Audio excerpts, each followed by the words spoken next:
কিতা খবর মিলে তুমি ভালো আছো? জি আছে বাবা। গ্রামও খালি দিয়ে হারে হুনরাম তোমার কথাবার্তা উনি আমার বড় খুব কষ্ট লাগে জানো নি। স্যার আমি ইচ্ছা করিনি স্যার। শিক্ষা এমন এক জিনিস, আমি তো সবে শিক্ষা দিছি। তোমার ভিতরে তো প্রত্যেকটা পয়েন্ট, কেউ ইঞ্জিনিয়ার, কেউ ডাক্তার, কেউ বড় বড় ব্যবসায়ী। তুমি খেনেই না করে নিলে, তুমি খেনে গ্রাম মানুষের এই অশান্তিটা দিলাই, খেনে আমি কিচ্ছু বুঝি না।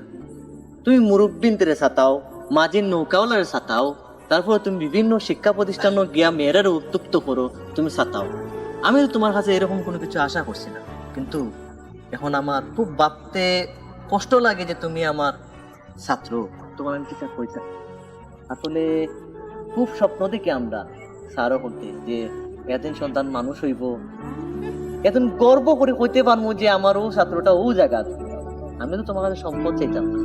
আমি যখন যাইবো তুমি ওটে গুলো এবং গোয়াত, এটাই তো আমার সবচেয়ে বড় সুখ, বড় বুক ফুলাইবার একটা জায়গা। কিন্তু তুমি যেখানে করে রয়েছো এখানে আসলে আমার লজ্জায় মাথা হিট হয়ে যার।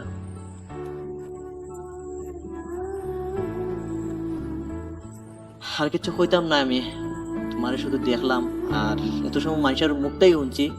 আমি এখন সরাসরি তোমার বেশ দেখেই বুঝলাম যে আসলে তুমি কতটুকু দাঁড়াই গেছো, মেয়ে কিছু পান নাই।